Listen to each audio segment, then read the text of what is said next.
29 अप्रैल 1945 की सुबह के 4 बजे बर्लिन के रीच चांसलरी गार्डन की गहराई में एक छोटी सी मेज पर 4 लोग इकट्ठा होते हैं। Wilhelm Burgdorf, Joseph Goebbels, Hans Krebs और मार्टिन बोरमैन वे एडोल्फ ही टलर के अंतिम वसीयतनामे पर हस्ताक्षर करते हुए गवाही देते हैं। बाहर शहर सोवियत तोपखाने से तबाह हो रहा है। अंदर बोरमैन अपने जीवन का सबसे महत्वपूर्ण दस्तावेज लिख रहे हैं। 2 दिन बाद बोरमैन बर्लिन के मलबे से भरे पुल पर मृत पाए जाते हैं। उनके जबड़े में साइनाइड की शीशी लगी हुई है। फिर भी नाजी जर्मनी का दूसरा सबसे प्रभावशाली व्यक्ति उस बंकर की मेज से लाश कैसे बन गया? उन अंतिम घंटों में क्या हुआ? हम बोरमैन से परिचित हैं। उनका जन्म 17 जून 1900 को हुआ था। वे 1922 में फ्रीकॉर्प्स में शामिल हुए और 1924 में हत्या के जुर्म में सजा काटी। रूडोल्फ हेस के साथी, जिन्होंने बाद में ऑशविट्ज की कमान संभाली। 1927 से नाजी पार्टी के सदस्य। 1933 से रूडोल्फ हेस के चीफ ऑफ स्टाफ।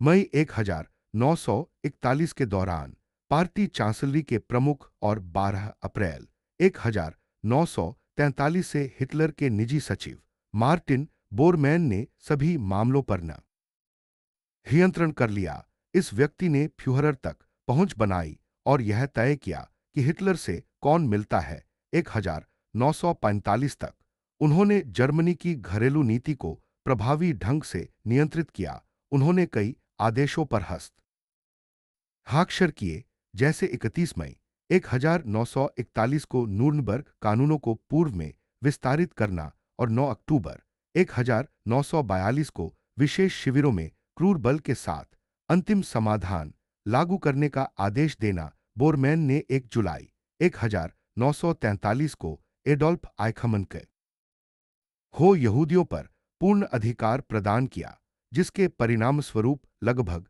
55 लाख से 60 लाख यहूदियों का नरसंहार हुआ, जिसके लिए बोरमैन अपने हस्ताक्षरित दस्तावेजों के माध्यम से जिम्मेदार हैं। 16 जनवरी 1945 को बोरमैन हिटलर के साथ फ्यूहरर बंकर में आखिरी बार गए। बर्लिन की लड़ाई 16 अप्रैल को शुरू हुई और 19 अप्रैल तक शहर को लाल सेना ने घेर लिया। हिटलर ने 20 अप्रैल को अपना 56वां जन्मदिन खंडहर हो चुके रीच चांसलरी गार्डन में मनाया, जहां उन्होंने बाल सैनिकों को लोहे के क्रॉस प्रदान किए, जो जमीन के ऊपर उनकी अंतिम यात्रा थी। 30 अप्रैल को सोवियत तोपखाने ने दोपहर में पहली बार बर्लिन पर हमला किया। 30 तारीख की सुबह मोनका ने हिटलर को बताया कि शहर 2 दिन से ज्यादा नहीं टिक सकता।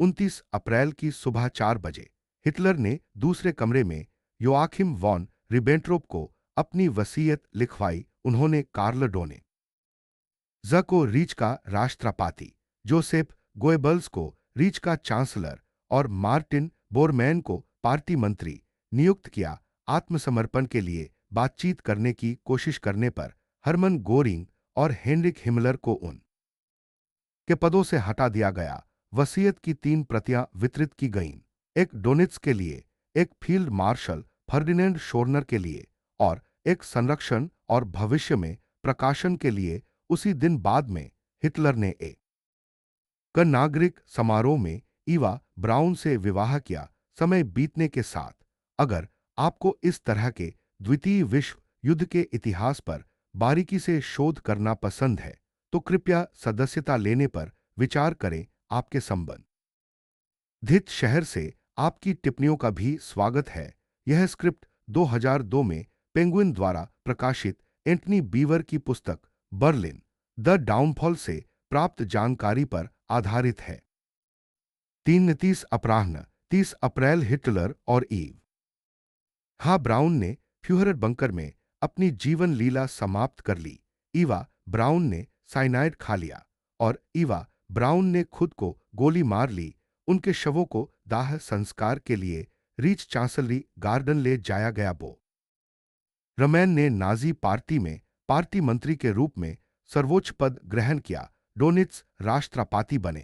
गोएबल्स चांसलर के रूप में कार्यरत रहे, लेकिन फ्यूहरर उपाधि के लिए उनका कोई उत्तराधिकारी नहीं था। गोएबल्स ने 30 अप्रैल को डोनित्स को एक तार भेजा, जिसमें उन्होंने 15:30 बजे हिटलर की मृत्यु की घोषणा की और उन्हें रीच का राष्ट्रपति नियुक्त किया। इस घोषणा का तरीका और समय डोनित्स के विवेक पर छोड़ दिया गया था। गोएबल्स का चांसलरी कार्यकाल केवल कुछ घंटों का था। उन्होंने और उनकी पत्नी माग्दा ने अपने 6 बच्चों को साइनाइड कैप्सूल दिए। 1 मई को रात 8:30 बजे वे चांसलरी गार्डन से रन निकले। 2300 बजे 1 मई एसएस अर्दली उनके अनुरोध पर गोलीबारी करता है। जब बोरमैन फ्यूहरर बंकर से बाहर निकलता है, उसके साथ एसएस दो लुडविग स्टम्पफेगर, हिटलर के युवा नेता आर्थर एक्समैन, हिटलर के पायलट हंसबाउर, ड्राइवर एरिक केम्पके और राज्य सचिव वर्नर नॉमन भी होते हैं। 10 लोगों का एक समूह सोवियत घेरे से आजाद होने की कोशिश करता है। बोरमैन हिटलर की वसीयत की एक प्रति लेकर चलता है। वे चांसलरी से भूमिगत रेलवे प्रणाली तक सुरंगों से गुजरते हुए जलते हुए बर्लिन में पहुंचते हैं, जहां रूसी गोले लगातार फट रहे हैं। ढलता चांद उनकी यात्रा के लिए पर्याप्त रोशनी प्रदान करता है। प्रारंभ हिक समूह वेडेन डैमर पुल के समानांतर एक आयरनफुट पुल के माध्यम से स्प्री नदी पार करता है। बोरमैन का समूह दिशाहीन हो जाता है और फ्रेडरिक्सट्रासे से उत्तर की ओर वेडेन डैमर पुल की ओर बढ़ता है, जहां उसे उत्तरी छोर पर एक टैंकरोधी अवरोध और भारी रूसी गोलाबारी का सामना करना पड़ता है। वे दक्षिण की ओर पीछे हटते हैं, जहां बाद में जर्मन टैंक पहुंच जाते हैं। एसएस एनसीओ जॉर्ज डियर्स ने की tiger self propelled assault gun का नेतृत्व किया। उनके साथ बोरमैन, एक्समैन, स्टम्पफेगर और अन्य लोग थे। वे टैंकों के पीछे आगे बढ़े। 2 मई की आधी रात के बाद टाइगर टैंक ने पुल के पार हमले का नेतृत्व किया। यह एक सोवियत एंटी टैंक राउंड से टकराया, जिससे एक विस्फोट हुआ जिसने बोरमैन और स्टम्पफेगर को जमीन पर गिरा दिया और एक्समैन को घायल कर दिया। वे पीछे हट गए। तीसरा प्रयास सफल रहा। स्टम्पफेगर नहीं, बल्कि बोरमैन और एक्समैन स्प्री को पार करने में कामयाब रहे। उसके बाद से प्रत्येक व्यक्ति अपने दम पर था। उत्तर की ओर सतह के रेलवे ट्रैक के साथ वे लेरर स्टेशन की ओर बढ़े। इन वैलीडेंस्ट्रासे से रेल की पटरियों को पार करने वाले पुल के पास जमीन पर पड़े उन्हें देखकर एक्समैन को किसी विस्फोट का कोई निशान नहीं दिखा और उसने मान लिया कि उन्हें पीछे से गोली मारी गई है। क्योंकि दोनों आदमी चांदनी में मरे पड़े थे, आगे जांच करने का समय न होने के कारण वह आगे बढ़ता रहा। बर्लिन से बचता है। पकड़े जाने से पहले आधे साल तक हिटलर यूथ के साथ बवेरियन आल्प्स में छुपा रहता है। 2 मई 1945 को लगभग 31:30 बजे पकड़ा जाता है। इस दौरान एक पुल पर मार्टिन बोरमैन की मौत हो जाती है।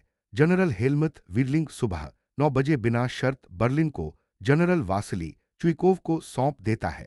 7 घंटे बाद लड़ाई समाप्त हो जाती है। शाम तक संघर्ष समाप्त हो जाता है। बोरमैन की लाश को कोई नुकसान नहीं पहुंचाता है। 1 हफ्ते बाद 8 मई को अल्बर्ट क्रुमनो नामक एक सेवानिवृत्त डाक कर्मचारी को सोवियत से लेकर स्टेशन के पास रेलवे पुल के पास 2 शवों को दफनाने का आदेश मिलता है। क्रुमनो और उनके सहकर्मी वेगेनफॉल यह कार्य करते हैं। एक शव वेहरमाच पोशाक में है। वेगेनफॉल ने पेबुक अपने वरिष्ठ अधिकारी डाक प्रमुख बर्न्ट को सौंप दी, जिन्होंने उसे सोवियतों को भेज दिया। उन्होंने उसे नष्ट कर दिया। 14 अगस्त 1945 को वेगेनफॉल ने स्टम्पफेगर की पत्नी को एक पत्र लिखा। आपके पति के अवशेष अन्य शहीद सैनिक होन के साथ बर्लिन के अल्पेंडोर्फ में दफनाए गए हैं, जो फोर्टियाकार्स के उत्तर पश्चिमी क्षेत्र में वॉल्डेनस्ट्रासे 63 पर स्थित है। फिर भी बोरमैन का ठिकाना अस्पष्ट है। सोवियत ने कभी भी उसका शरीर मिलने की बात स्वीकार नहीं की। उसका भाग्य रहस्य में डूबा हुआ है।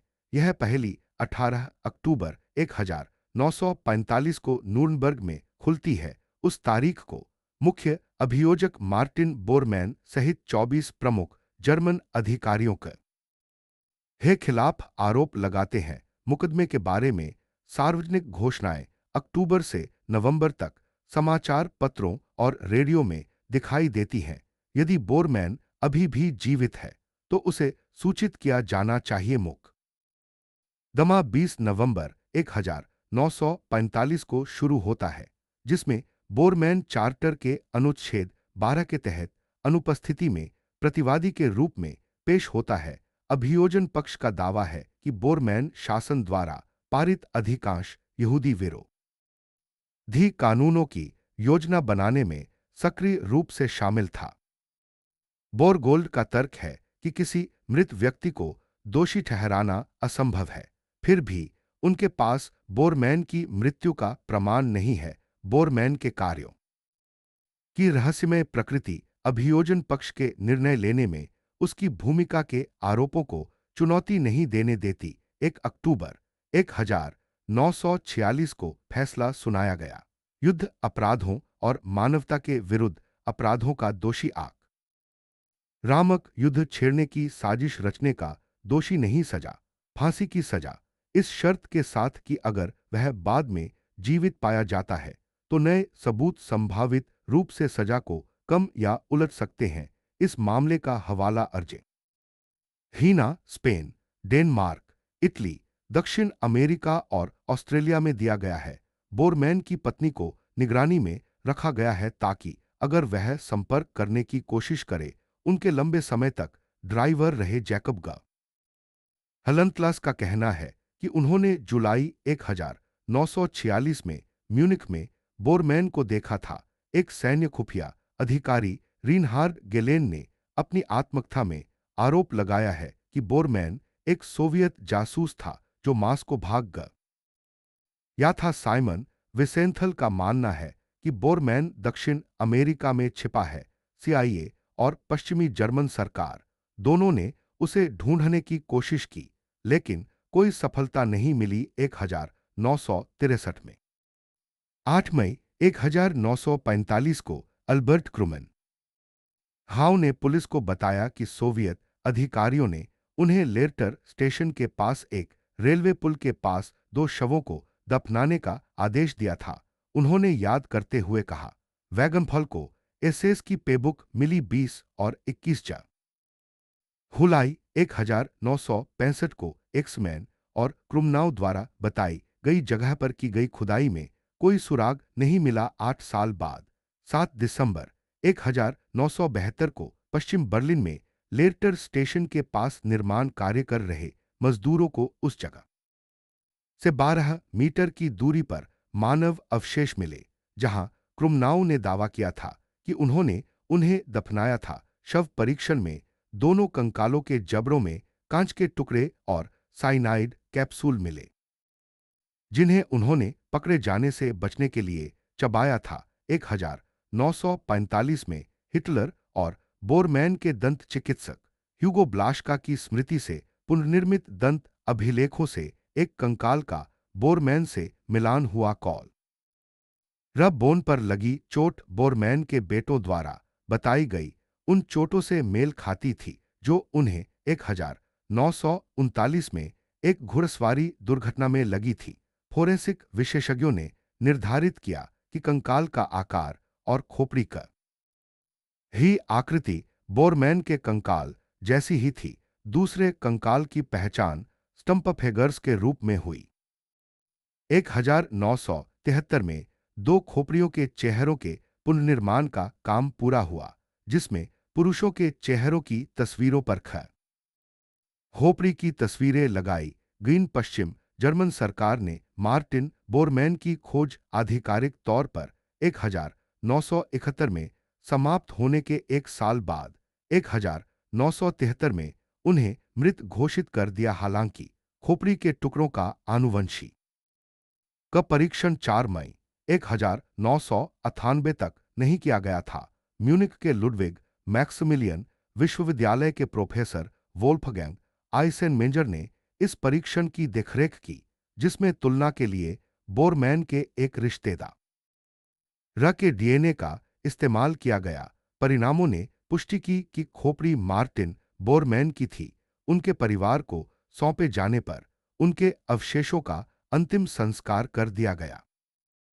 16 अगस्त 1999 को बोरमैन की अस्थियां चंद्रबिंदु बाल्टिक सागर में बिखेर दी गईं ताकि उनकी कब्र पर किसी भी संभावित नाजी स्मारक के निर्माण को रोका जा सके। हालांकि हमें उन महत्वपूर्ण दिनों पर गौर करना चाहिए।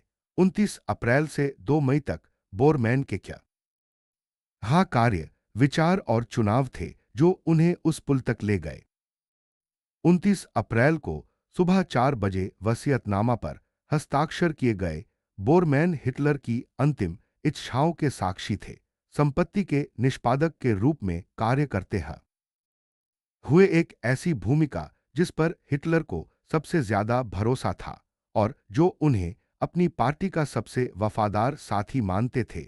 इस समय तक बोरमैन अभी भी सत्ता में थे, दूसरे नंबर के व्यक्ति बने रहे, सूचना प्रवाह को नियंत्रित करते रहे और निर्णय लेते रहे। फिर भी हिटलर आत्महत्या की साजिश रच रहा था, जबकि गोएबल्स चांसलर बनने की तैयारी में था, लेकिन अपनी मौत की भी योजना बना रहा था। डोनिट्स राष्ट्रपति ही बनने वाले थे, लेकिन वे डेनमार्क की सीमा के पास फ्लेंसबर्ग में थे। बोरमैन खुद को बर्लिन में फंसा हुआ पा रहे थे, क्योंकि सोवियत सेनाएं चारों तरफ से आगे बढ़ रही थीं। शहर का केंद्र 2 दिन से भी कम समय तक टिक सकता था। उनके पास क्या विकल्प थे? क्या उन्हें बंकर में रहकर सोवियतों का इंतजार करना चाहिए या भागने की बेताब कोशिश करनी चाहिए? पकड़े जाने से बचना, पूछताछ से बचना और संभावित रूप से फांसी या सार्वजनिक मुकदमे का सामना करना। बोरमैन अपने कार्यों, अपने द्वारा जारी किए गए आदेशों, अपने हस्ताक्षर वाले दस्तावेजों के परिणामों को समझता है। लाखों जाने गईन वह जानता है कि अगर पकड़ा गया तो आगे क्या होगा, या वह भागने की कोशिश कर सकता था। 10 प्रयासों की योजना बनाई जा रही है। बोरमैन अपना फैसला करता है। वह हिटलर की वसीयत की एक प्रति साथ ले जाता है, शायद इसे डोनेट नुक्ता को सौंपने के लिए, या अधिकार के प्रमाण के रूप में, या केवल इसलिए कि हिटलर ने उसे निष्पादक के रूप में कार्य करने का निर्देश दिया था। 30 अप्रैल की दोपहर में हिटलर और ईवा ब्राउन ने अपनी जान ले ली। उन के शरीर जला दिए गए। बोरमैन अब आधिकारिक तौर पर पार्टी का मंत्री है, लेकिन हिटलर की मृत्यु के साथ इसका क्या मतलब है? गोएबल्स की मृत्यु के करीब सोवियत टैंक सड़कों पर गश्त कर रहे हैं। रीच घंटे दर ढह रहा है। बोरमैन बंकर में रहता है, इंतजार करता है, साजिश रचता है। भागने वाले समूह बन रहे हैं। मोनका का युद्ध समूह सतह पर है, अन्य भूमिगत मार्ग तैयार कर रहे हैं। बोरमैन इनमें से किसी एक मुंह से जुड़ जाता है। लुडविग स्टम्पफेगर 41 वर्ष 6 फुट 4 इंच हिटलर के निजी चिकित्सक।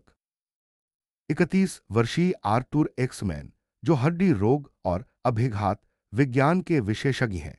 1940 से हिटलर यूथ के प्रमुख थे। उन्होंने स्टेलिंग्राद में अपना दाहिना हाथ खो दिया था। 50 वर्षीय हैंस बाउर 1932 से हिटलर के पायलट हैं। 44 वर्षीय एरिच केम्पके ने हिटलर के ड्राइवर के रूप में काम किया था। 43 वर्षीय वर्नर नौमान ने गोएबल्स के प्रचार मंत्रालय में राज्य सचिव का पद संभाला था। उनके साथ बोरमैन भी थे। ये लोग सैनिकों के रूप में सेवा नहीं करते थे, बल्कि वे विमान उड़ाते थे, कार चलाते थे। केम्पके हड्डियों की सर्जरी करत थे। स्टम्पफेगर प्रचार लेख लिखते थे। नौमान और बच्चों का नेतृत्व करते थे।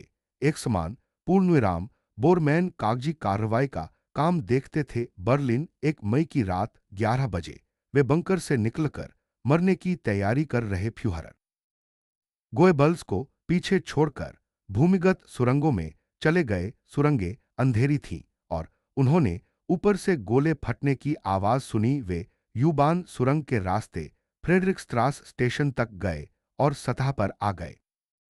संड क्षिप्त विवरण 31 वर्षीय आर्थोपेडिक्स स्लैश ट्रॉमेटोलॉजी विशेषज्ञ आर्टूर एक्समैन 1940 से हिटलर यूथ के प्रभारी थे, लेकिन स्टेलिंगराद में उन्होंने अपना दाहिना हाथ खो दिया। 50 वर्षीय हैंस बाउर 1932 से ही टलर के लिए विमान उड़ाते रहे हैं। 44 वर्षीय एरिक केम्पके ने हिटलर के ड्राइवर के रूप में काम किया। 43 वर्षीय वर्नर नॉमान गोएबल्स के प्रचार मंत्रालय में राज्य सचिव थे। वे बोरमान के साथ थे और सैनिकों के रूप में सेवा नहीं करते थे। इसके बजाय वे विमान उड़ाते थे, बार कार चलाते थे, केम्पके हड्डियों की सर्जरी करते थे, स्टम्पफेगर प्रचार लिखते थे, नॉमान बच्चों का नेतृत्व करते थे। एक्समान 1 मई की रात 11 बजे वे फुहरर गोएबल्स को, जो मरने की तैयारी में थे, पीछे छोड़कर भूमिगत सुरंगों में चले गए। सुरंगें अंधेरी थीं और ऊपर से गोले फटने की आवाजें सुनाई दे रही थीं। वे यूबान सुरंग के रास्ते फ्रेडरिक्सट्रास स्टेशन तक गए और अंततः सतह पर आ गए। शहर विनाश की आग में जल रहा है, सब कुछ जल रहा है, धुआं हवा में भर गया है, विस्फोटों की गूंज है और मशीनों व तोपखाने से गोलियों की गूंज उठ रही है। उनके पीछे बिखरा हुआ रीच चांसलरी कार्यालय है, सड़कें मलबे और लाशों से अटी पड़ी हैं। हर जगह सोवियत सैनिक दिखाई दे रहे हैं। शुरुआती समूह किसी तरह पार कर जाता है और वीडेनडेमर पुल के समानांतर एक लोहे के पैदल पुल की ओर बढ़ता है, लेकिन बोरमैन का समूह रास्ता भटक जाता है। पैदल पुल न मिलने पर वे मुख्य पुल का रास्ता चुनते हैं। फ्रेडरिक्सट्रास वीडेनडेमर के ऊपर उत्तर की ओर फैला है, जो 1600 के दशक में नी एक प्रतिष्ठित पुरानी संरचना है और 1824 के जटिल ढलवा लोहे के ढांचे से सुसज्जित है। अलंकृत लोहे की रेलिंग, लालटेन और शाही चील इसे सुशोभित करते हैं। हालांकि 1945 में यह एक युद्धक्षेत्र के रूप में कार्य करता है, जिसके उत्तरी छोर पर एक टैंकरोधी अवरोध और सोवियत ठिकाने हैं, जहां भारी गोलाबारी हो रही है।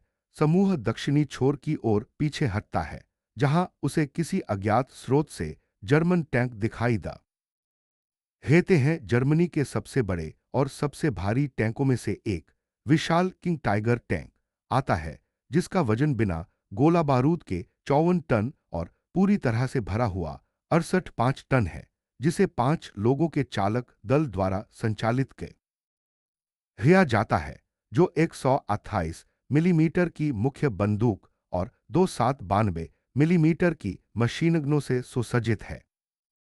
150 मिमी मोटा फ्रंट कवच पक्की सड़कों पर 41.5 किमी/घंटा की गति से, लेकिन मलबे पर धीमी गति से यात्रा करता है। स्टर्मग हेस्चुट्स जैसी दिखने वाली एक स्वचालित हमला बंदूक के रूप में वर्गीकृत भाले के रूप में कार्य करते हुए जर्मन सैनिकों और नागरिकों के बड़े समूह इसका अनुसरण करते हैं। भागने के प्रयास की खबर फैलती है, हर कोई स्प्री को पार करने के लिए उत्सुक है। आधी रात के ठीक बाद टाइगर टैंक के पुल की ओर बढ़ने के साथ हमला शुरू होता है।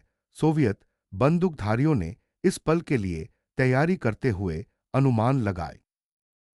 पुल एक अड़चन के रूप में कार्य करता है, जिससे यह पूर्वानुमानित है एक एंटी टैंक राउंड हमला करता है, जिससे भयावह क्षति होती है और टैंक की प्रगति रुक जाती है। विस्फोट से एक शॉक वेव उत्पन्न होती है, जो बोरमैन और स्टम्पफेगर को जमीन पर गिरा देती है। इस बार वे अपनी रणनीति बदलते हैं, फैलते हैं, धुआं और आग का इस्तेमाल करते हैं। सफलतापूर्वक पार करते हुए बोरमैन, स्टम्पफेगर और एक्समैन दूसरी तरफ पहुंच जाते हैं। स्प्री नदी पार करते हुए वे उत्तरी तट पर हैं। फिर भी अब वे कहां जाए? वे बर्लिन में ही हैं। घेरे में सोवियत सेनाएं आगे पीछे उन्हें घेर रही हैं। रेल की पटरियां उत्तर की ओर जाती हैं। वे उन पर चलते हुए लर्नर स्टेशन की ओर बढ़ते हैं, जो एक महत्वपूर्ण रेलवे केंद्र है। शायद यह परिवहन का साधन हो, या जर्मन सेनाओं की एक झलक हो, या शायद भागने का रास्ता हो। बोरमैन और स्टम्पफे घर साथ साथ रहते हैं। शुरुआत में उनके साथ एक्समैन भी था। लर्नर स्टेशन पहुंचकर वे अपनी स्थिति का जायजा लेते हैं। बोरमैन और स्टम्पफेगर इनवेलिडेंस्ट्रासे पर पूर्व की ओर बढ़ने के बारे में सोचते हैं, जो मोआबिद जिले से पूर्व पश्चिम दिशा में जाने वाली एक सड़क है। संभवतः सोवियत ठिकानों को दरकिनार करने या पूर्व में जर्मन सेनाओं का पता लगाने की कोशिश में एक्समैन पश्चिम जाने की वकालत करता है। वे बन जाते हैं। अब हर आदमी अपना बचाव खुद करता है। समूह बिखर जाता है। जीवित रहने की प्रवृत्ति सर्वोपरि है। एक्समैन पश्चिम की ओर जाता है, लेकिन सोवियत गश्ती दल से मुठभेड़ होने हे पहले वह ज्यादा आगे नहीं बढ़ पाता। वह भाग्यशाली है, वे उसे तुरंत पकड़ नहीं पाते। भागते हुए वह अपना रास्ता बदल देता है तथा इनवेलिडेंस्ट्रासे पर बोरमैन और स्टम्पफेगर द्वारा लिए गए पूर्व की ओर के मार्ग का अनुसरण करता है। तेजी से हताशा में वह भागता है। गोलियों और तोपखाने से पीछा किया जाता है। सोवियत सर्वव्यापी है। वह एक पुल पर पहुंचता है जहां इनवेलिडेंस्ट्रासे रेल की पटरियों को पार करता है, और वहां उसे दो बेजान आकृतियां मिलती हैं, जो संरचना के नीचे पीठ के बल लेटी हुई हैं। चांदनी उनके चेहरों को रोशन करती है, जिससे मार्टिन बोरमैन और लुडविग स्टम्पफेगर दिखाई देते हैं। दोनों मृत। एक्समैन रुकता है, उनकी जांच करता है, लेकिन उसे चोट या खून का कोई निशान नहीं मिलता है। वह मानता है कि उन्हें पीछे से गोली मारी गई थी। सोवियत गोलियों से मारे गए थे। वह देर नहीं कर सकता। वह अपनी उड़ान जारी रखता है, वहां बिताए हर पल के खतरे के बारे में जानता है। अंततः वह बर्लिन से भाग निकलता है और बवेरिया में छिप जाता है।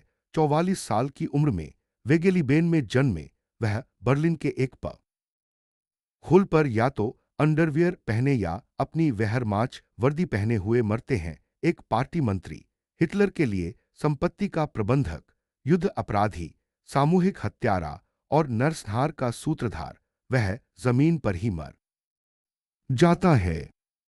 उनके अंतिम क्षणों की बारीकियों पर बहस होती है।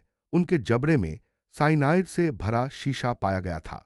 इस बारे में अटकलें हैं कि उन अंतिम क्षणों में क्या हुआ होगा। एक्समैन घायल लेकिन शारीरिक घावों से रहित प्रतीत होता था। ने सोचा कि यह सोवियत गोलीबारी थी। हालांकि 72 में एक शव परीक्षण से जबड़े के भीतर एक साइनाइड कैप्सूल की उपस्थिति का पता चला, जो आत्महत्या का संकेत देता है। इस कृत्य के पीछे क्या कारण था? एक मंडराता सोवियत गश्त, पकड़े जाने का आसन्न खतरा और पूछताछ और मुकदमे का भय संभावित कारक थे क्या? सोवियत सैनिकों के पास आते ही उसे शीशा खाने के लिए मजबूर किया गया था। क्या एक्समैन और स्टम्पफेगर ने न्याय से बचने के लिए एक समझौता किया था? दोनों ने एक साथ अपने अंत का सामना किया। दोनों एक ही इलाके में केवल 12 मीटर की दूरी पर मारे गए। उल्लेखनीय रूप से निर्माण श्रमिक होन को 72 में उनकी उथली कब्रें मिली, जो दफन स्थल से केवल 12 मीटर की दूरी पर थीं। विवरण महत्वपूर्ण है। वे उस पुल का उल्लेख करते हैं जहां इनवेलिडेंस्ट्रासे रेल की पटरियों को पार करता है। वह स्थान खान क्रुमनो ने सोवियत आदेशों के तहत उन्हें जल्दी से दफना दिया था और काम पर जल्दी लौटने का आग्रह किया था। संघर्ष समाप्त हो चुका है, फिर भी बर्लिन में नियंत्रण का एक नया चरण शुरू होता है। अनगिनत लाशें शहर की सड़कों पर बिखरी पड़ी हैं, जिनमें अनगिनत हजारों लाशें शामिल हैं, और दो और लाशें सोवियतों के लिए महत्वहीन हैं। उन्हें दफना दो जारी रखो। फिर भी एक लाश मार्टिन बोरमैन की है, जो नाजी जर्मनी का दूसरा सबसे शक्तिशाली व्यक्ति, नरसंहार पर हस्ताक्षर करने वाला और हिटलर की वसीयत का निष्पादक था। हालांकि सोवियतों को उसकी पहचान अज्ञात रहती है क्योंकि वे उसे पहचानने में नाकाम रहते हैं। वेगेनफुल स्टम्पफेगर की पेरोल बुक ढूंढ लेता है और उसे नष्ट करने के लिए सौंप देता है। बोरमैन की पहचान गायब हो जाती है, संभवतः लूट ली गई हो, संभवतः खो गई हो या जानबूझकर हटा दी गई हो। उनसे भरे शहर में उसका शरीर एक और गुमनाम शरीर बन जाता है। 2 दशक और 7 साल बाद नूर्नबर्ग मुकदमे में उसे उसकी अनुपस्थिति में दोषी ठहराया जाता है और मौत की सजा सुनाई जाती है। दुनिया भर में हेन उसके देखे जाने की सूचना मिलती है। सीआईए जांच करती है, पश्चिम जर्मनी में तलाशी लेती है। 64 में 100,000 डॉयचे मार्क का इनाम रखा जाता है। साइमन विसेंथल उसे ढूंढते हैं। रीनहार्ड गैलेन का दावा है कि वह में घास को भाग गया था। अनेक सिद्धांत प्रचलित हैं। Argentina, Paraguay, Chile, Ecuador, Florida. रहस्य गहराता जाता है, कहानी फैलती जाती है। क्या यह संभव है कि बोरमैन भागने में कामयाब हो गया हो? शायद उसने नाजी धन छुपाया हो। क्या उसने भागने के रास्ते तैयार किए होंगे? क्या वह दक्षिण अमेरिका में अन्य नाजियों के साथ आराम से रह रहा होगा? चूंकि शव की पहचान नहीं हो पाई है, इसलिए अटकलें और भी बढ़ गई हैं। फिर भी 2 मई 1945 को बोरमैन ने बर्लिन में इनवैलिडेंस्ट्रासे के पास एक पुल और लिटर स्टेशन की रेलवे पटरियों पर लगभग 31 से 2:30 बजे रात को अंतिम सांस ली। उसने साइनाइड कैप्सूल ले लिया। उसका जबर हाँ शीशे से टूटकर अलग हो गया। जहर उसकी नसों में दौड़ गया। मौत तेजी से आई। लुडविग स्टम्पफेगर उसके साथ था। दोनों ने पकड़े जाने के बजाय मौत को चुना। न्याय से बचने, सार्वजनिक मुकदमों, सार्वजनिक फांसी और अपने अपराधों की जवाबदेही से बचने के लिए आर्थर एक्समैन ने इसे देखा। पकड़े जाने पर उसने ब्रिटिश खुफिया एजेंसी को अपनी कहानी बताई। ब्रिटिश खुफिया अन्वेषक ह्यूग ट्रेवर रोपर ने समैन का विवरण दर्ज किया। हालांकि रोपर ने 1946 में प्रकाशित अपने प्रकाशन the last days of Hitler में बोरमैन की मृत्यु के प्रश्न को अनुत्तरित छोड़ दिया।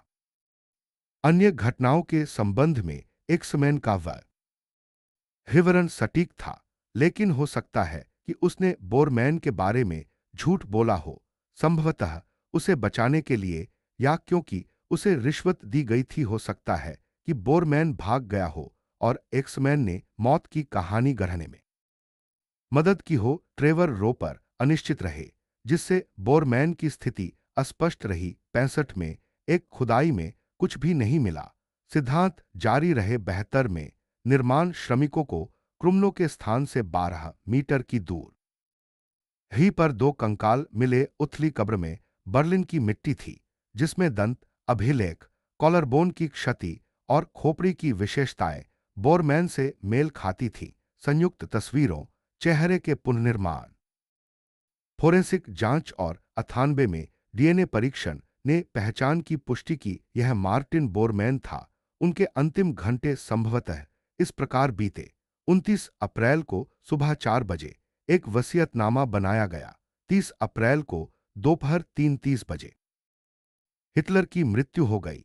1 मई को शाम 5 बजे गोएबल्स की मृत्यु हो गई और अंततः 1 मई को रात 11 बजे बोरमैन बंकर से बाहर निकल गया। अब किसी भी षड्यंत्र के सिद्धांत में कोई दम नहीं है। अवशेष निर्विवाद रूप से मार्टिन बोरमैन के हैं।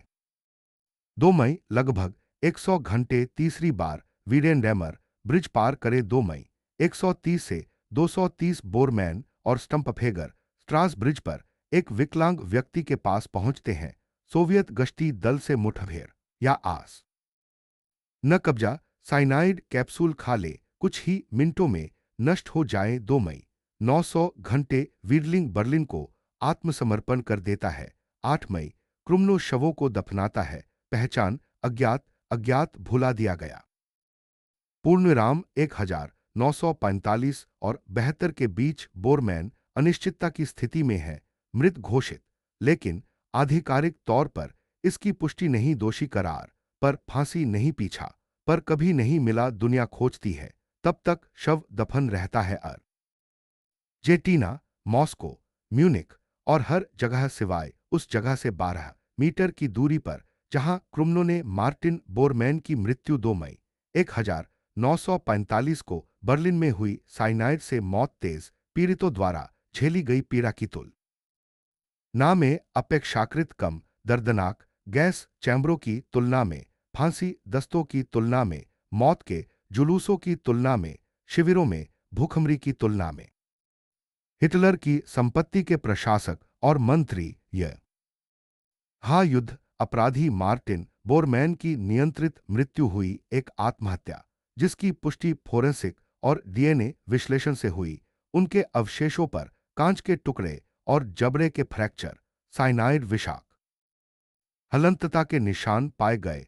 फोरेंसिक विज्ञान के प्रोफेसर वोल्फगैंग आइसेनमेंजर ने इस सबूत की पुष्टि की 1972 में खोजी गई और 1999 में निश्चित रूप से पहचानी गई बोरमैन की अस्थियां बाल्टिक सागर में बिखेर द ही गईं, जहां उनके विश्राम स्थल को चिन्हित करने के लिए कोई मकबरा या स्मारक नहीं था। मई 1945 में उन अंतिम घंटों में क्या हुआ, सिर्फ रणनीतिक कार्रवाई या समरेखा ही नहीं, बल्कि 44 साल की उम्र में 1929 से विवाह हित और 10 बच्चों के पिता बोरमैन के मन में क्या चल रहा था। मार्टिन एडोल्फ का जन्म 14 अप्रैल 1930 को हुआ था। उनका नाम हिटलर के नाम पर रखा गया था और हिटलर उनके गॉडफादर थे। इल्से का जन्म 9 जुलाई 1931 को हुआ था और उनकी जुड़वा बहन एरिंगार की जन्म के समय ही मृत्यु हो गई थी। बाद में हेस के ब्रिटेन भाग जाने के बाद उनका नाम बदलकर इका कर दिया गया। एरिंगार का जन्म 25 या 28 जुलाई 1933 को हुआ था। रूडोल्फ गेरहार का जन्म 31 अगस्त 1934 को हुआ था। उनका नाम हेस के नाम पर रखा गया था, लेकिन बाद में उनके भागने के बाद उनका नाम बदलकर हेलमुट कर दिया गया। हेनरिक ह्यूगो का जन्म 13 जून 1936 को हुआ था। उनका नाम हिमलर के नाम पर रखा गया था। ईवा उटे 4 मई 1938 को परिवार में शामिल हुई। गेररा का जन्म 4 अगस्त 1940 को हुआ। फ्रिट्ज हार्टमुट का जन्म अप्रैल 1942 में हुआ और मार्च 1945 में परिवार में एक और बेटा जुड़ा। जब बोरमैन फ्यूहरर बंकर में थे लाकर 10 बच्चे थे। 25 अप्रैल को गेररा और बच्चे मित्र देशों के हवाई हमले के कारण ओबरसाल्जबर्ग से इटली भाग गए, लेकिन 23 मार्च 1946 को इटली के मारानो में गेररा की कैंसर से मृत्यु हो गई। अप्रैल के बाद रमैन ने उसे फिर कभी नहीं देखा, न ही बच्चों को। क्या उसने अपने अंतिम समय में कभी उनके बारे में सोचा? बंकर में पुल पर उसने शायद सिर्फ जीवित रहने के बारे में सोचा होगा। 508 नंबर वाला पार्टी सदस्य 1933 ट्रूबर रिचस्लेटर 1935 से बर्गहोफ के नवीकरण पर्यवेक्षक ओबरसल्जबर्ग में 10 वर्ग किलोमीटर में फैले एक परिसर का निर्माण किया। गोरिंग, स्पीयर और खुद के लिए आवास अप्रैल 1939 में हिटलर के 50वें जन्म दिन के उपहार के रूप में बर्गहोफ के ऊपर एक चाय घर किल्स्टीन हाउस ईगल्स नेस्ट का निर्माण करवाया। हिटलर ने इसका शायद ही कभी इस्तेमाल किया, जबकि बोरमैन इसे मेहमानों को दिखाना पसंद करते थे। हिटलर के व्यक्तिगत वित्त का प्रबंधन किया। मीन काम्प से रॉयल्टी और टिकटों पर छवि का उपयोग जर्मन व्यापार और उद्योग के लिए एडोल्फ हिटलर फंड उद्योगपतियों से धन इकट्ठा करना अधिकांश हिटलर के निजी इस्तेमाल के लिए रखा गया। कुछ पार्टी नेताओं को वितरित किया गया। बोरमैन 1941 से 1945 तक मार्टिन बोरमैन ने द्वारपाल की भूमिका निभाई, एक ऐसी भूमिका जिसने हिटलर के पक्ष से बाहर हो चुके लोगों के लिए ए उस तक पहुंचना लगभग असंभव बना दिया। यह सबक स्पीयर, गोइरिंग, गोएबल्स, हिमलर, रोसेनबर्ग, ले, फ्रैंक व अन्य ने सीखा। बोरमैन ने जटिल राजनीतिक लड़ाई में कौशल का प्रदर्शन किया। सत्ता, प्रभाव और हिटल र के पक्ष में अथक और निर्दयता से होड़ लगाई। तीसरे रह की यह विशेषता अंतर्कलह, प्रतिस्पर्धा और अविश्वास से चिन्हित थी, जिसे हिटलर ने जानबूझकर बढ़ावा दिया क्योंकि उसने पार्टी के शीर्ष सदस्य हलंत्यों को एक दूसरे के खिलाफ खड़ा कर दिया, यहां तक कि नाजी पार्टी को सिविल सेवा के खिलाफ भी खड़ा कर दिया। इसका परिणाम उसकी शक्ति का समेकन और अधिकतमकरण था। बोरमैन इस खेल में माहिर थे। 26 घंटे बाद उनकी मौत हो गई। सवाल अब भी वही है, क्या चूक हुई, क्या गलत हुआ, क्या कुछ गड़बड़ थी? शायद यही अपरिहार्य निष्कर्ष था। हो सकता है कि बोरमैन ने 16 जनवरी को ही इस नतीजे का अंदाजा लगा लिया हो जब वह हिटलर के साथ बंकर में गया था। शायद उसके पास कोई आकस्मिक योजना थी या उसने भागने की एक क्षणिक उम्मीद पाल रखी थी, लेकिन उसने मौत के लिए तैयारी कर ली थी। हो सकता है साइनाइड कैप्सूल हमेशा उसके साथ रहा हो, बस किसी भी स्थिति के लिए पकड़े जाने। मुकदमे, उसके कार्यों की सार्वजनिक जांच के लिए उसने जो भी मंजूरी दी, उसने जो भी आदेश दिए, उनका पालन किया। 31 मई 1941 का वह आदेश जिसने नूर्नबर्ग कानूनों को विलय किए गए पूर्वी क्षेत्रों तक बढ़ा दिया, जिससे पोलैंड, यूक्रेन, बेलारूस और बाल्टिक राज्यों के यहूदी प्रभावित हुए, जो अब नाजी नस्लीय कानून के अधीन थे। 9 अक्टूबर 1942 का वह आदेश, जिसमें जोर देकर कहा गया था कि वृहत्तर जर्मनी के भीतर अंतिम समाधान अब आप्रवासन से नहीं हो सकता। इसके बजाय पूर्वी शिविरों में निर्मम बल और मृत्यु शिविरों में नरसंहार की मांग की गई आधिकारिक नीति, जिस पर उसके हस्ताक्षर थे, बोरमैन शायद ज्यादातर लोगों से बेहतर जानते थे। उन्होंने दस्तावेजों को देखा, उन पर हस्ताक्षर किए, उन्हें लागू किया। 1943 के एक आदेश ने आयखमन को यहूदियों पर निरंकुश नियंत्रण प्रदान किया। गेस्टापो के पास विशेष अधिकार क्षेत्र था। रिचर्ड इवांस के अनुमान के अनुसार लगभग 55 लाख से 60 लाख यहूदियों का सफाया कर दिया गया, जो यूरोपीय यहूदी आबादी का 2/3 हिस्सा था। बोरमैन ने यहूदी विरोधी कानून बनाने में महत्वपूर्ण भूमिका निभाई और उसकी योजना बनाने और उस पर हस्ताक्षर करने में भी शामिल रहे। नूर्नबर्ग मुकदमे के दौरान इन तथ्यों को सत्य, प्रलेखित और सत्यापन योग्य बताया गया। हालांकि यह ध्यान रखना जरूरी है कि केवल यहूदी ही पीड़ित नहीं थे, स्लाव भी पीड़ित थे। बोरमैन ने अधिकृत पूर्वी क्षेत्रों में जर्मन आपराधिक कानून लागू करने का विरोध किया और इसके बजाय एक सख्त पृथक दंड संहिता की वकालत की। इसके परिणामस्वरूप पोलिश और यहूदी निवासियों के लिए मार्शल लॉ लागू कर दिया गया। 4 दिसंबर 1941 को पूर्वी क्षेत्रों में आपराधिक कानून प्रथाओं के संबंध में एक आदेश जारी किया गया। मामूली अपराधों के लिए शारीरिक दंड और मृत्युदंड दिए जाते थे। बोरमैन ने यूक्रेन के रीत्सकोमिसार एरिक कोच और स्लाव लोगों के साथ उनके क्रूर व्यवहार का समर्थन किया। पूर्णविराम, बोरमैन ने यूक्रेन के विन्नित्सिया के आसपास के सामूहिक फार्मों का भी निरीक्षण किया तथा वहां की जनता के स्वास्थ्य और शारीरिक स्थिति पर चिंता व्यक्त की। हिटलर के साथ चर्चा में बोरमैन ने स्लावों के प्रति एक नीति स्थापित की। उन्हें हमारे लिए काम करना चाहिए और यदि आवश्यक नहीं है तो वे मर सकते हैं। अवांछित स्लाव प्रजनन को भी प्रतिकूल माना जाता था। भोजन के संबंध में उन्हें अधिक नहीं दिया जाना था। बोरमैन के शब्द, बोरमैन की नीति हिमलर के साथ जिम्मेदारी साझा करते हुए बोरमैन ने 18 अक्टूबर 1944 में वोक्सस्तुरम मिलिशिया के निर्माण में भूमिका निभाई। इस मिलिशिया में 16 से 60 वर्ष हलंच की आयु के सक्षम पुरुष शामिल थे। जो पूर्वी मोर्चे पर लड़ने के लिए भेजे जाने से पहले खराब ढंग से सुसज्जित और प्रशिक्षित थे। लगभग 175,000 हताहतों के बावजूद सोवियत अग्रिम पर कोई महत्वपूर्ण प्रभाव नहीं पड़ा। उनके हस्ताक्षर और प्राधिकरण के साथ बोरमैन इस प्रयास में शामिल थे। जब बोरमैन 29 अप्रैल को सुबह 4 बजे हिटलर की अंतिम वसीयत देखता है तो वह समझ जाता है उसके लिए वास्तविकता से कोई पल हायन नहीं है, कोई नौकारशाही पैंतरेबाजी नहीं, पहुंच पर कोई नियंत्रण नहीं, कोई राजनीतिक कलह नहीं। खेल खत्म हो चुका है। हिटलर आत्महत्या के बारे में सोच रहा है जबकि रीच बिखर रहा है। सोवियत सेना ए बस कुछ ही ब्लॉक दूर है और मित्र देशों की सेनाएं पश्चिमी जर्मनी पर कब्जा कर रही हैं।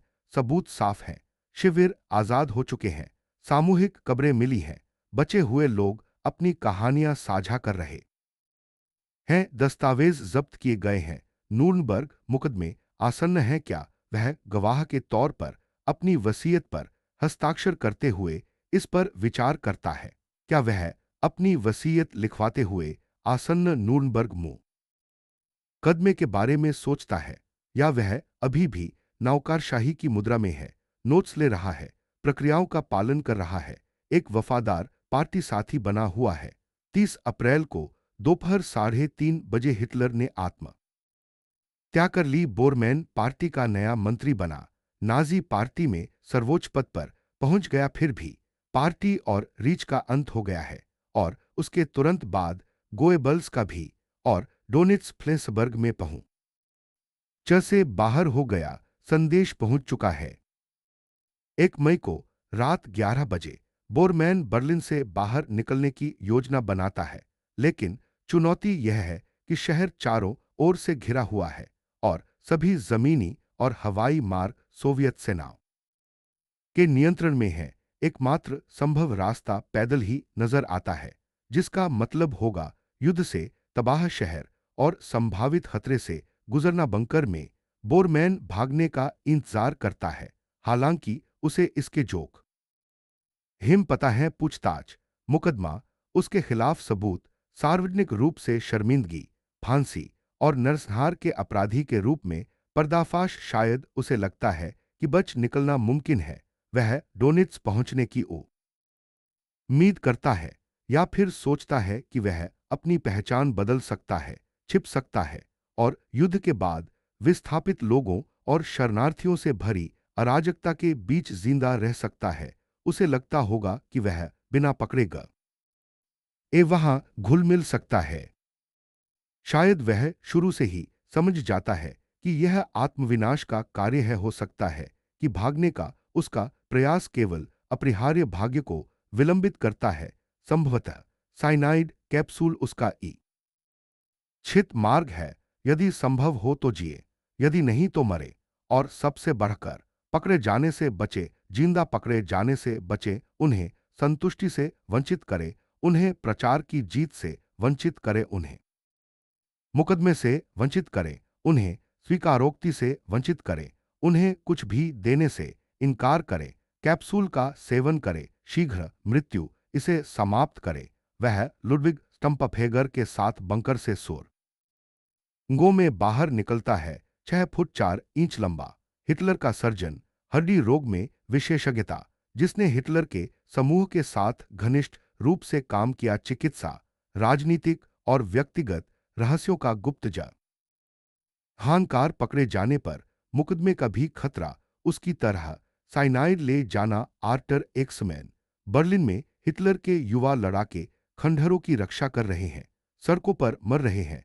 पेंजरफॉस्ट के साथ 12 हाल के बच्चे एक्समैन द्वारा भेजे गए राइफलों से लैस 14 साल के बच्चे उसके नियंत्रण में थे और वे भी न्याय का सामना कर रहे हैं। इसके अलावा यह संदेह है कि उनके शरीर पर साइनाइड हो सकता है। हिटलर के यलट 50 वर्षीय हैंस बाउर 1932 से उड़ान भर रहे हैं और 13 साल तक हिटलर के करीबी लोगों की बातचीत, फैसलों और आदेशों को सुनते रहे हैं। उन्हें सरकारी रहस्यों की जानकारी थी। इसलिए अगर उन्हें पकड़ लिया जाता तो वे एक महत्वपूर्ण खुफिया निशाना बन जाते। सोवियत उनसे पूछताछ करना चाहते थे, हर विवरण निकालना चाहते थे। बाउर इस बात से वाकिफ हैं और अपनी संभावनाओं का आकलन कर रहे हैं। हिटलर के ड्राइवर 44 वर्षीय एरिक केम्प के, जो वर्षों से हिटलर को गाड़ी चलाते रहे हैं, एक और गवाह और संभावित मददगार हैं। 43 वर्षीय वर्नर नॉमन गोएबल्स के प्रचार मंत्रालय में राज्य सचिव के रूप में कार्यरत थे। झूठ गढ़ते और उन्हें फैलाते थे। उन्हें भी न्याय का सामना करना पड़ रहा है। ये लोग एक साथ बंकर से बाहर निकलते हैं, बाद में शोक में अलग हो जाते हैं। भोर तक वे या तो मर चुके होते हैं, पकड़े जाते हैं, या भाग निकले होते हैं।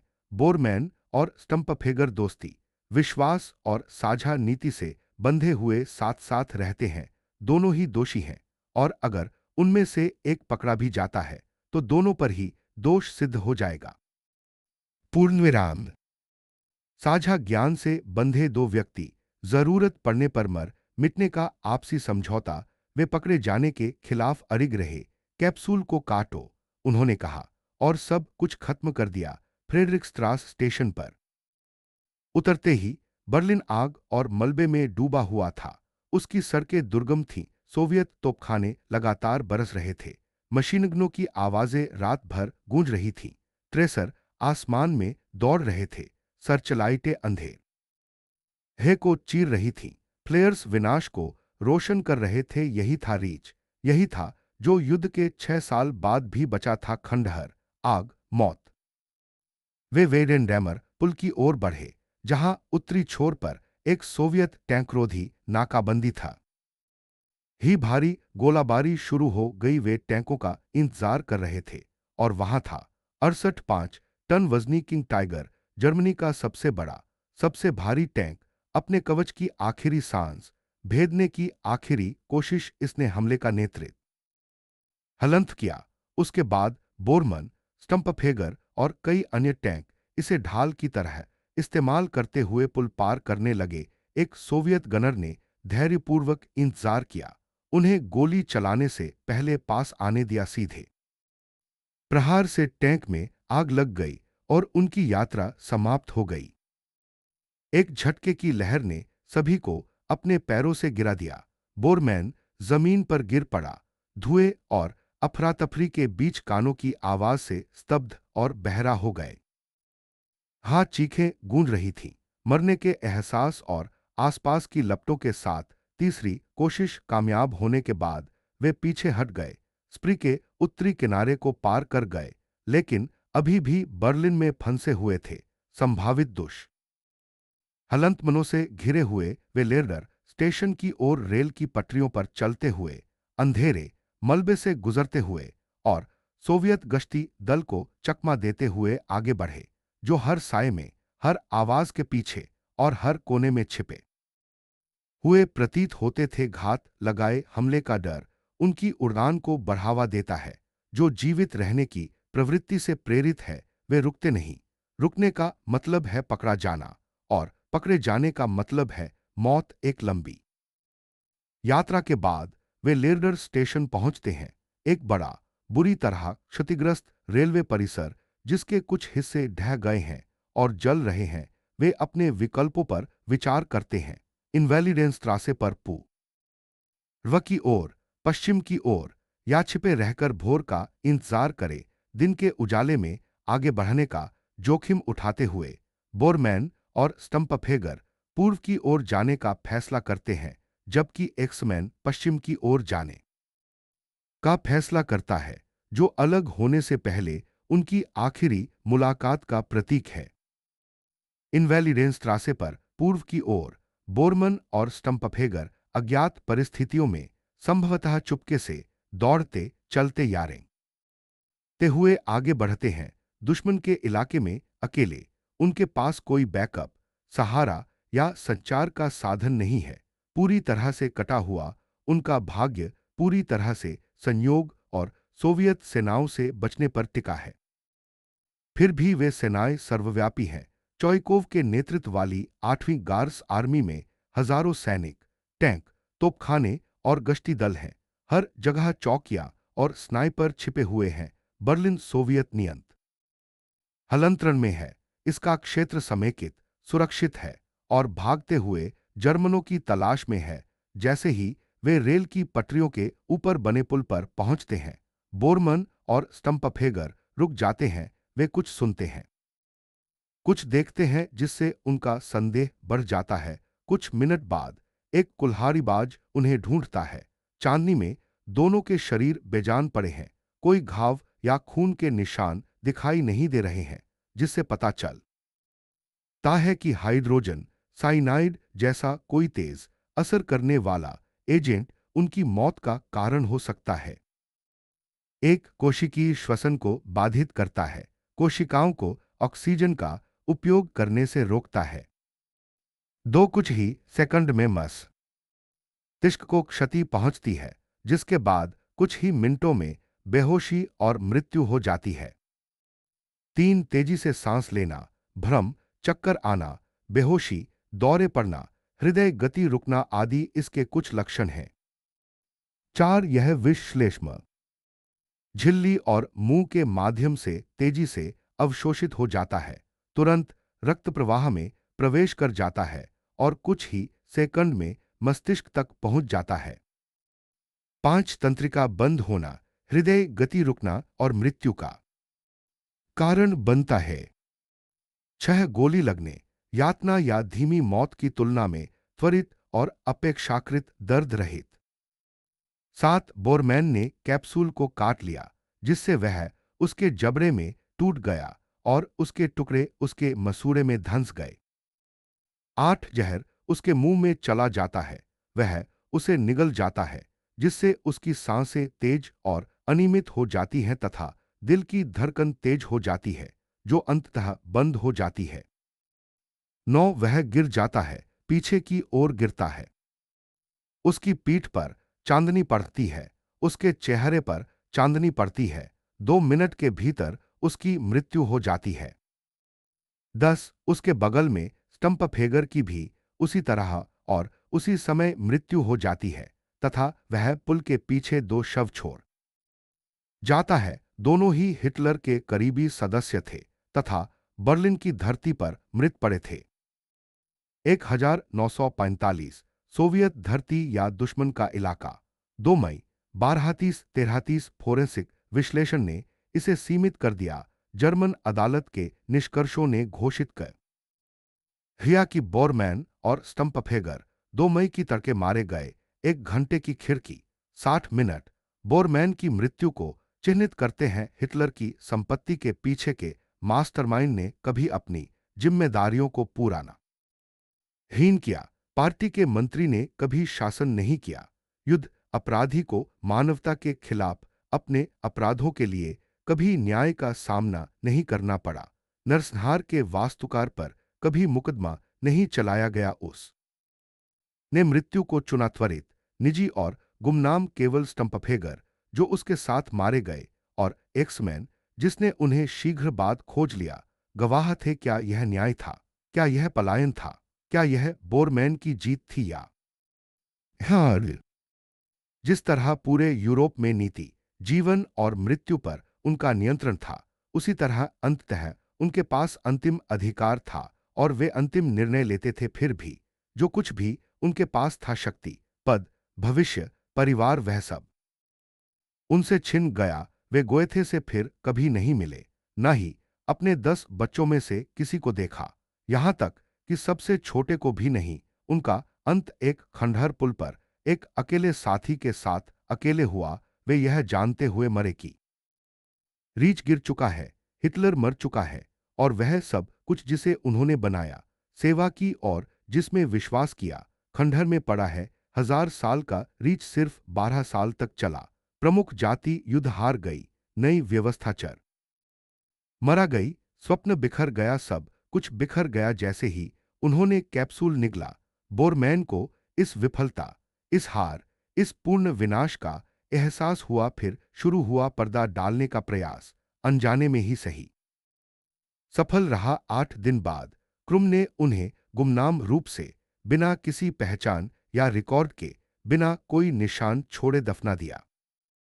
बोरमैन के गुमनाम दफनाने को लेकर 27 साल का रहस्य बरकरार है। सोवियत संघ ने उसक ही भुगतान पुस्तिका और पहचान पत्र नष्ट कर दिया, जिससे उसके जीवित होने की अटकलों को बल मिला। दशकों तक लोगों का मानना था कि वह भाग गया होगा, जिंदा होगा, छिपा होगा, या अर्जेंटीना, मॉस्को या कहीं और से उनका मजाक उड़ा रहा होगा। इस अनिश्चितता ने एक मकसद पूरा किया।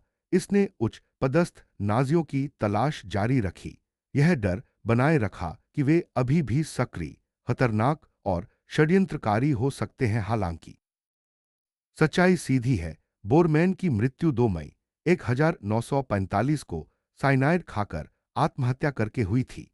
उन्हें एक पुल के पीछे छिपा दिया गया था और 8 मई को एक उथली कब्र में दफना दिया गया था। उनके अवशेष 7 दिसंबर 1972 को निर्माण श्रमिकों को मिले, जिनकी पहचान दंत अभिलेखों, खोपड़ी के माप, कॉलरबोन की क्षति, संयुक्त तस्वीरों और चेहरे के पुनर्निर्माण के माध्यम से की गई। 4 मई 1998 को डीएनए परीक्षण से उनकी पहचान की पुष्टि हुई। उनक ही अस्थियां 16 अगस्त 1999 को बाल्टिक सागर में बिखेर दी गईं।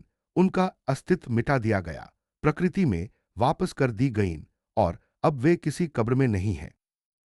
2 मई को अपनी मृत्यु से 24 घंटे पहले मार्टिन बोरमैन ने अपनी हर ज्ञात चीज के ढहने का अनुभव किया।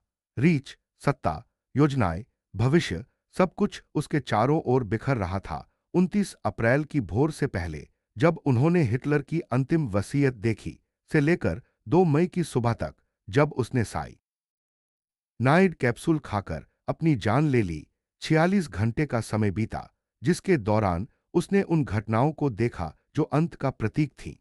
हिटलर की आत्महत्या, गोएबल्स की आत्महत्या, बर्लिन का पतन और सोवियत विजय, जिसने नाज़ियों की हार का संकेत दिया।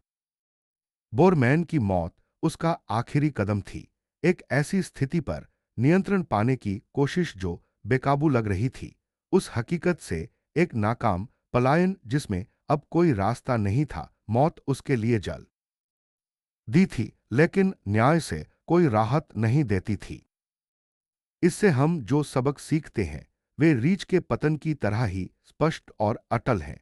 सत्ता क्षणभंगुर होती है, व्यवस्था के ढहने पर नौकरशाही नियंत्रण अप्रभावी हो जाता है। शासन के चरमराने पर कागजों पर हस्ताक्षर करने से कोई सुरक्षा नहीं मिलती, और जब पहला कमांडर मर जाता है और दुश्मन आपको घेर लेता है, तो दूसरे नंबर का कमांडर होना बेकार है।